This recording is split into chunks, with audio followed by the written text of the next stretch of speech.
No false pride, I'm not trying to live stuck in denial. I stay humble, but I'll never put my trust in a smile.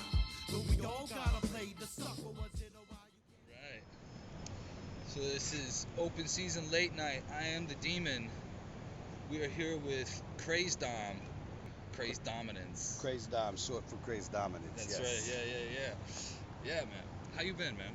I've been all right. I've Yeah. been all right. I just put a new album out. So, That's right. Yeah, man. I was listening to that actually on the way here, and been listening to it. I was, appreciate you getting me to do the album art for it. Yeah, absolutely. I remember you actually mentioning this concept to me when Steel Gold was still happening. Yeah, man. It's been in the works for homegrown. a long time. It's been a while. Yeah. Yeah. This has been something I've been anticipating for a while from you. I always love your stuff.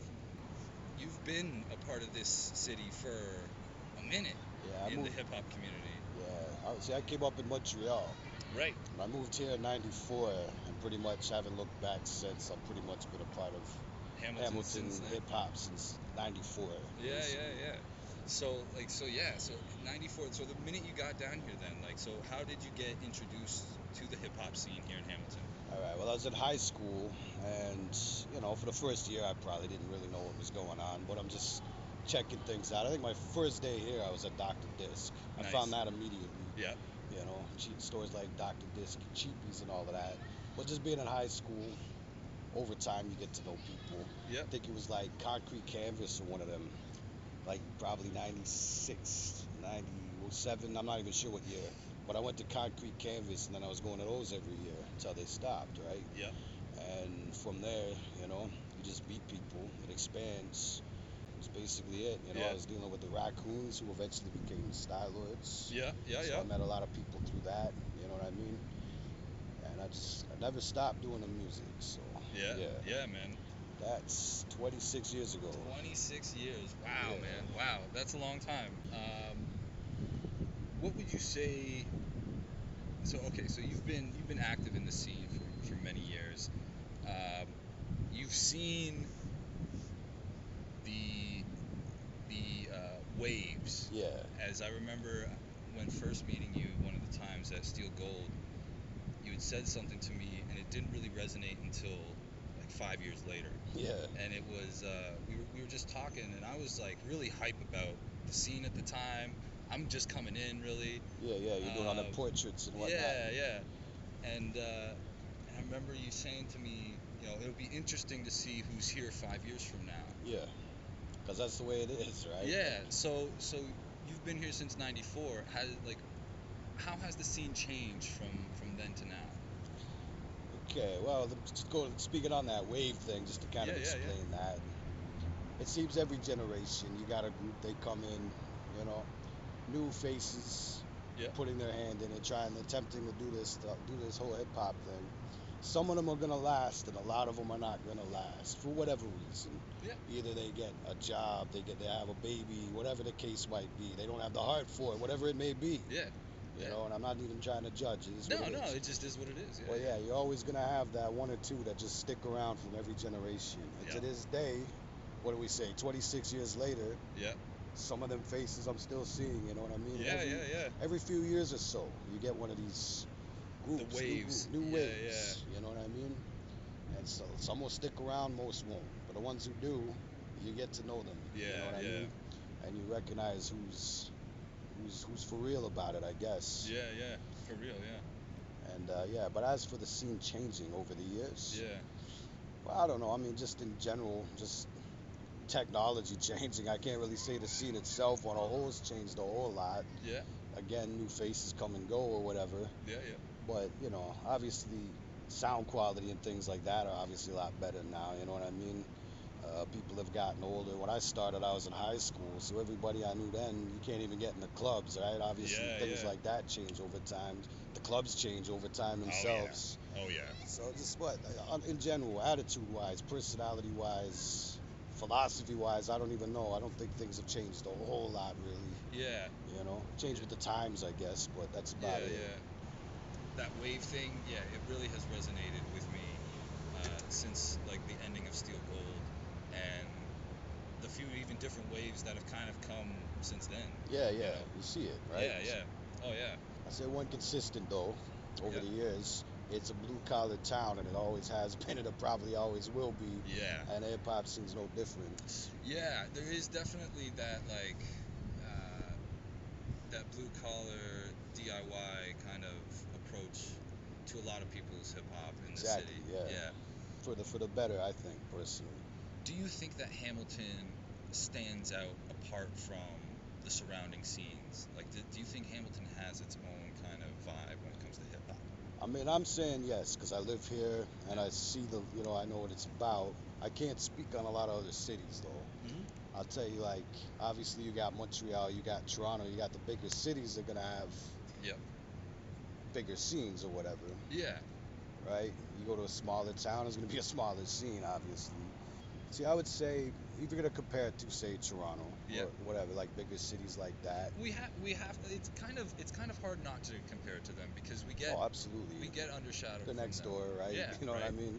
But you're looking at a bigger city, they got access to more stuff, basically, Yeah, right? yeah, yeah. To think of it this Yeah. way, when you look at the locals in this scene versus look at the locals in a place like Toronto, you know what I mean? Yeah. Versus if you went to New York, look at the locals in a place like New York. Yeah, yeah. The locals are the legends you grew up listening to. Yeah, yeah. You know what I yeah, mean? yeah, We're yeah. here is we never blew up like that as far as it goes. Right, There hasn't right. really been anyone who's been signed to like a major label and just blown up or anything of that nature. Whereas in Toronto you might get that. Yeah. But like even in say Montreal, Quebec in general, right? Yeah. They got a huge French scene there. I don't speak French, Yeah. but they got a huge French scene there, and they support it. You know what I mean? Yeah. Like who was it? I think Maestro was the first to go platinum in Canada. Yep. And then it was Dubmatic from Quebec, I think, is who finally beat him. And that's French hip hop. Wow. You know what I mean? Outside of Quebec, a lot of people probably haven't even heard Heard of them? Yeah, yeah, yeah. But just that's the kind of support they get over there. Yeah, You know yeah. what I mean? So things like that, just bigger cities, you're gonna have, I don't know, a bigger playground, I guess. Yeah. Do you feel then that one of the issues regarding the scene is that we aren't tapping a larger market in the city Yeah. Well, to support the scene? I would definitely say that's an issue. That's always been an issue. As small of a city as it is, it often, is funny to me that, we can't, like, the East End won't come out to downtown, the Mountain won't come out to downtown, and Yeah. vice versa for all that to go to a show, and it's mainly due to just accessibility, right? Yeah. And most people, I mean, downtown is where any venues were for the last decade, so if you weren't coming down here to do a show, then nobody was really hearing about the show. Exactly. Right. Because that's kind of the entertainment center, I guess, of the city. Yeah.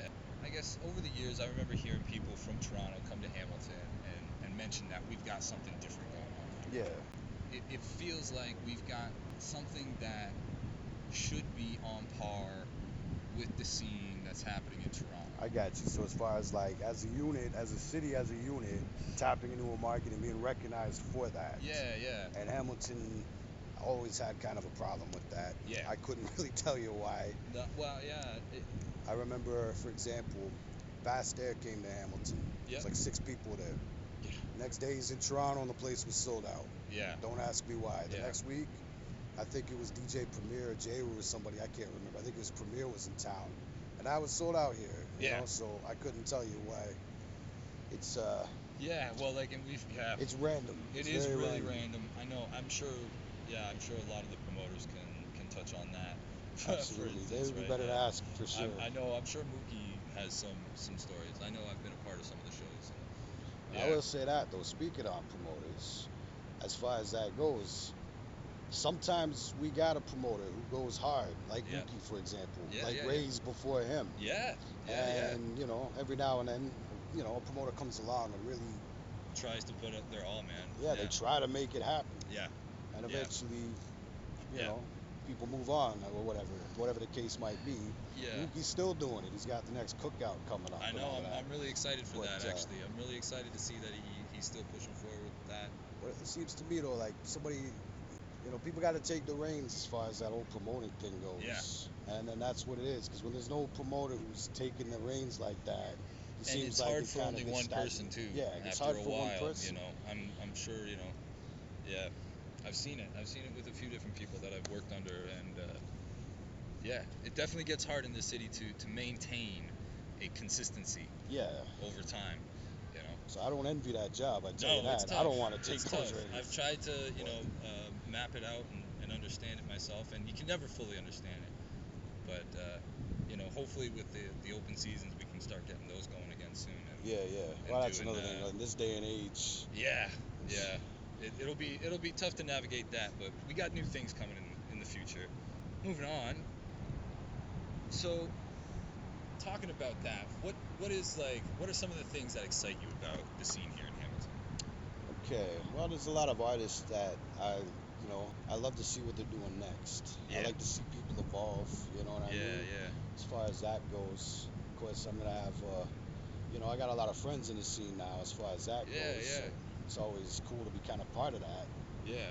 I'll say this. I remember there was a time when you're going with the CDR. That's what your beats are on, a CDR, an iPod, or something like that. Yep. Now, there's always DJs there to spin your stuff for you and things like that. So, my point being, I guess, just that's an advancement, I guess, over time, a technological advancement over time. But I like seeing that kind of stuff. Just people getting more organized, more professional in how they sound and how they approach it. Yeah, man. That's what I like seeing. You know. Yeah. It seems like a lot of us have been evolving that craft, tightening the craft. Exactly. Yeah, man. We've had time too to do it. Like even just before this, the scene has been a little quiet lately, and it seems like people have been working on stuff, yourself included, putting out the new record. Yeah, it's exciting to see people in the scene still working on their craft.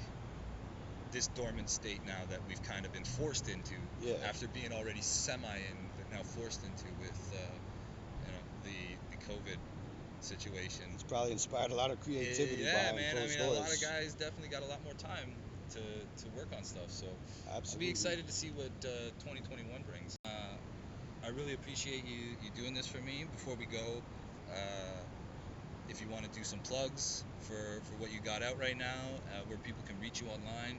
All right, so a link to find my stuff, Crayzdom at bandcamp.com. Yeah, all right. You'll find my new album, The Magnificent Seven Sins, on there. Yeah. Been working on that one for a while. I got Do Beats helping with the production on that, and I think we came up with something I'm proud of. Yeah, man. Other links, I don't know, you can always find the Facebook page, the Instagram page, that kind of stuff. Yep. Everything's under Crayzdom. Or Boo Radley 3000. I use that a lot. Right. I forgot to mention the other aliases. That's awesome, man. Well, thank you very much for being a part of this. No worries. And glad to have you a part of the portrait series again. I wear hoodies in the summer, sports shorts in the winter. Call me whatever you want, but don't ever call me late for dinner. Yes, I'm a sinner. In fact, I made the top 7. Guess I'm a winner. I'm the reason your inner demons never let you get thinner. Your weight gain is not hereditary, not genetic. You're not big boned. You need a medic. I take full credit for supersized epidemics taking the nation unspeakably. The state is obtained easily when your main claim to fame is obesity. They call me gluttony. I'm ugly, not